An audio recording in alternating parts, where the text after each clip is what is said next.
दोस्तों बहुत बड़ी अपडेट, बड़ी खुशखबरी उन सभी कैंडिडेट के लिए जो प्रिंसिपल या वाइस प्रिंसिपल बनने का सपना देख रहे हैं। दिल्ली के सरकारी स्कूलों में यूपीएससी ने बम्पर भर्ती निकाली है, प्रिंसिपल की साथ साथ वाइस प्रिंसिपल की भी। तो पूरी डिटेल, क्राइटेरिया, एलिजिबिलिटी, कौन कौन से कैंडिडेट फॉर्म भर सकते हैं, क्या सिलेबस रहेगा, क्या पैटर्न रहेगा, गेस्ट टीचर के भी बहुत सारे सवाल हैं, क्या गेस्ट टीचर फॉर्म भर सकते हैं, एक्सपीरियंस का क्या रहेगा, क्या फीस रहेगी। तो पूरी डिटेल आपके सामने वीडियो में बने रही, वीडियो के साथ एंड तक। आगे बढ़े उससे पहले वीडियो को लाइक, सभी दोस्तों को शेयर कीजिएगा। चैनल पर पहली बार आए हैं तो सब्सक्राइब करना बिल्कुल ना भूलिए। यहाँ पे आप देखेंगे जो प्रिंसिपल की भर्ती है वो है 124, यानी कि 124 भर्ती निकली है। तो यहाँ पे हम कैटेगरी वाइज सबसे पहले प्रिंसिपल की देखते हैं। मेल, फीमेल और कैटेगरी वाइज अलग अलग है। तो अगर आप वैकेंसी देखेंगे तो जनरल की 69 है, अगर हम इसमें मेल देखेंगे तो 37 मेल हैं और फीमेल की 32 हैं। इस तरह से आप ये देख सकते हैं। ईडब्ल्यूएस की, ओबीसी, एससी और एसटी, ठीक है। इसी के साथ ही जो टोटल भर्ती है वो यहाँ पे आप देख सकते हैं 124 भर्ती है टोटल प्रिंसिपल की। आइए देखते हैं प्रिंसिपल के लिए एलिजिबिलिटी। कुछ पीएच कैटेगरी के भी हैं यहाँ पे, जो दिव्यांग बच्चे होते हैं तो उनके भी यहाँ पे किस तरह से उनको कितना परसेंट किस चीज़ में कंसीडर किया जाएगा, तो ये भी लंबी चौड़ी यहाँ पे डिटेल दी है, आप ये भी नोटिफिकेशन में देख सकते हैं। अब हम बात करेंगे पे स्केल क्या रहेगी। सबसे पहले हम जानेंगे कि जो पे स्केल है वो रहेगा आपका लेवल 12, यानी कि 7th जो पे स्केल है उसके अकॉर्डिंग आपको सैलरी मिलेगी। एज लिमिट अगर हम प्रिंसिपल की बात करें तो 50 साल इसमें जनरल और ईडब्ल्यूएस के लिए हैं।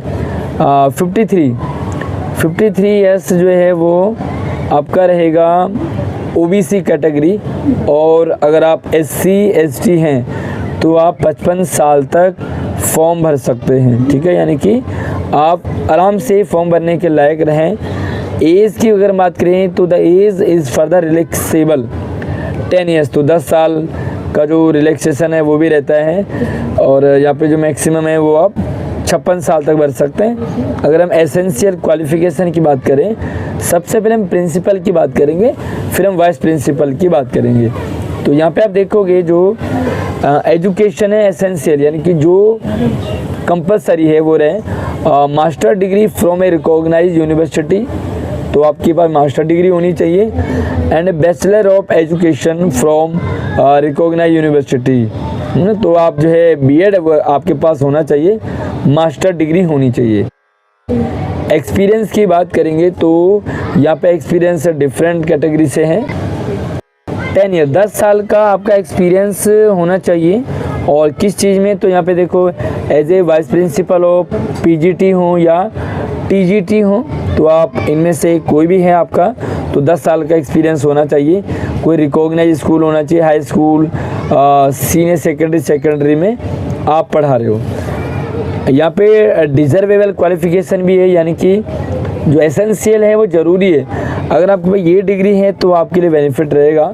तो आप देखेंगे holding doctorate degree from the recognised institute और एक्सपीरियंस ऑफ एडमिनिस्ट्रेटिव, यानी कि आपने एडमिनिस्ट्रेटिव के चार्ज में रहे हैं तो भी आपको यहाँ पे इसका बेनिफिट मिलेगा। बाकी यहाँ पे ड्यूटी है, अदर डिटेल है, ये तो आपको क्लियर रहता है। The post of the permanent, तो ये परमानेंट है। सेंट्रल जनरल सेंट्रल सर्विस, यानी कि गेजेटेड जो ऑफिसर के रूप में काउंट होंगे। फॉर्म कैसे भरेंगे, कहाँ से भरेंगे, क्या फ़ीस रहेगी और गेस्ट टीचर्स भर सकते हैं कि नहीं, वो हम बाद में बात करेंगे। पहले यहाँ पे हम वाइस प्रिंसिपल की बात करें तो वाइस प्रिंसिपल के लिए जो भर्ती है वो टोटल जो भर्ती है वो 704, यानी कि यहाँ पर अच्छी वैकेंसी है। जनरल में 287, जिसमें 150 150 मेल है और 137 फीमेल है। इसी के साथ ही ईडब्ल्यूएस के लिए अलग है, ओबीसी के लिए अलग है, एससी का अलग है, एसटी का अलग है। तो यहाँ पे आप देखेंगे पे स्केल, तो यहाँ पे जो लेवल 10 ग्रेड के रहते हैं और यहाँ पे जो पे स्केल है वो 7 पे स्केल ही रहेगा। एज लिमिट यहाँ पे 35 है मैक्सिमम और 38 ओबीसी के लिए। अगर आप SC ST हैं तो आप 40 साल तक इस फॉर्म को भर सकते हैं। बाकी जो रिलैक्सेशन है उसके रूल के अकॉर्डिंग आपको रिलैक्सेशन भी यहाँ पे दिया जाता है। सबसे पहले एसेंशियल क्वालिफ़िकेशन की बात करेंगे तो एसेंशियल क्वालिफ़िकेशन यहाँ पे सेम रहेगा लगभग। मास्टर डिग्री होनी चाहिए एंड B.Ed होनी चाहिए, देखिए जो प्रिंसिपल के लिए सेम वाइस प्रिंसिपल के लिए।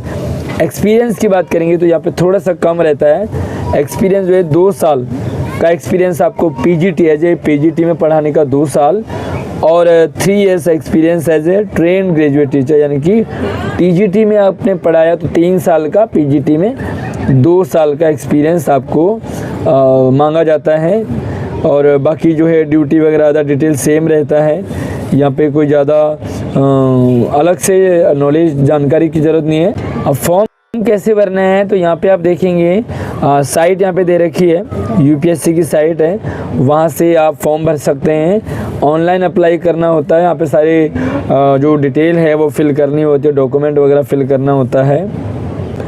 इम्पोर्टेंट डेट की बात करेंगे तो जो फॉर्म आपको भरना है वो 25 जुलाई से शुरू होंगे फॉर्म भरना और ये चलेंगे 14 अगस्त तक। 25 जुलाई से 14 अगस्त तक आप फॉर्म भर सकते हैं।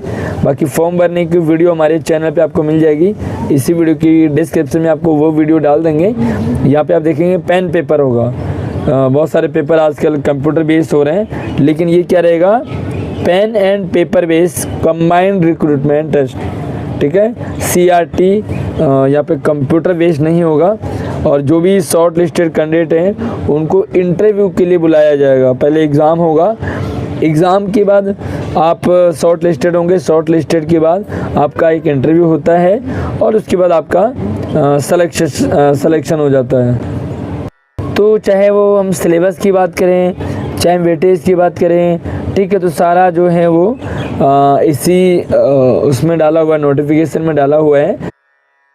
तो आप यहाँ से सिलेबस वगैरह भी देख सकते हैं। अगर आपको सिलेबस की और जानकारी चाहिए होगी, डीप जानकारी चाहिए, क्या क्या पूछा जाएगा, तो आप मुझे कमेंट कर लीजिए, आपको सिलेबस की हम सेपरेट वीडियो डाल देंगे। तो हाउ टू अप्लाई आप यहाँ से समझ सकते हैं।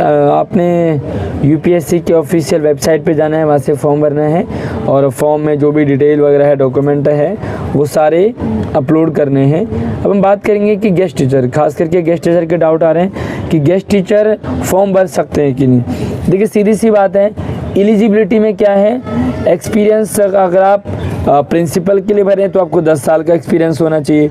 अगर आप वाइस प्रिंसिपल के लिए भर रहे हैं तो आपको 2 या 3 साल का एक्सपीरियंस चाहिए, ठीक है।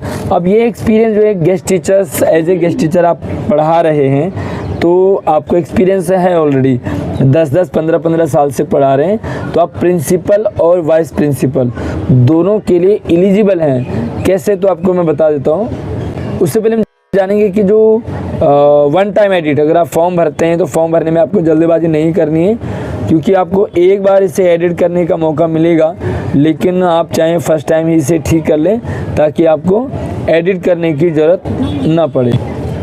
तो साथियों, एक केस मैं आपके लिए लेकर के आया हूँ, जो केस अभी एट प्रेजेंट टाइम में चल रहा है।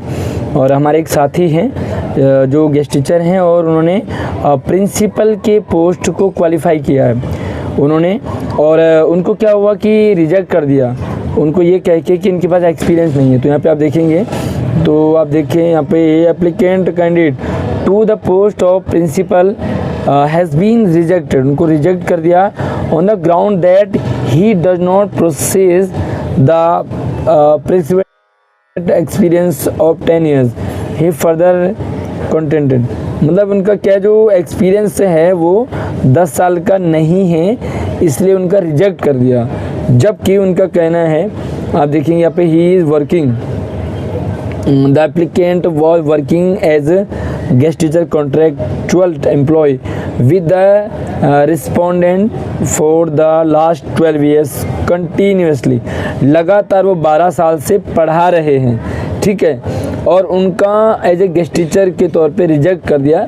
उनका केस अभी चल रहा है, but they have not accepted this as valid experience since he was working in the capacity of. उनका कहना है कि गेस्ट टीचर्स का जो एक्सपीरियंस है वो काउंट नहीं होगा, जबकि उन्होंने ये लिखा हुआ है कि जो विज्ञप्ति है वहाँ पे कहीं भी ऐसा नहीं लिखा है कि भाई रेगुलर टीचर का ही होगा।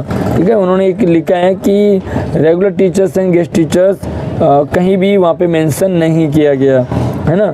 तो ऐसे में वो अभी केस चल रहा है उनका, और हम चाहेंगे कि बहुत जल्दी जो एक केस है वो हमारे साथी जो है हमारे नॉन में हैं तो उनके फेवर में आए, और ताकि वो ज्वाइन करें इंटरव्यू के लिए। तो यहाँ पे उनको क्लियरली कहा, उनकी डिमांड है कि उन्हें इंटरव्यू में बिठाया जाए। तो देखते हैं कि जल्दी इसका रिज़ल्ट अच्छा आए ताकि एक रास्ता खुल जाए।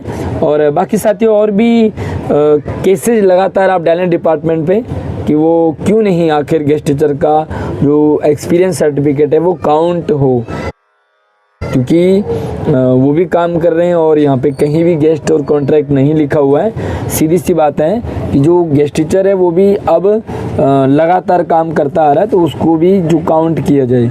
बाकी अधिक जानकारी के लिए हमें कमेंट कर सकते हैं, वीडियो को शेयर करें अपने सभी दोस्तों के साथ।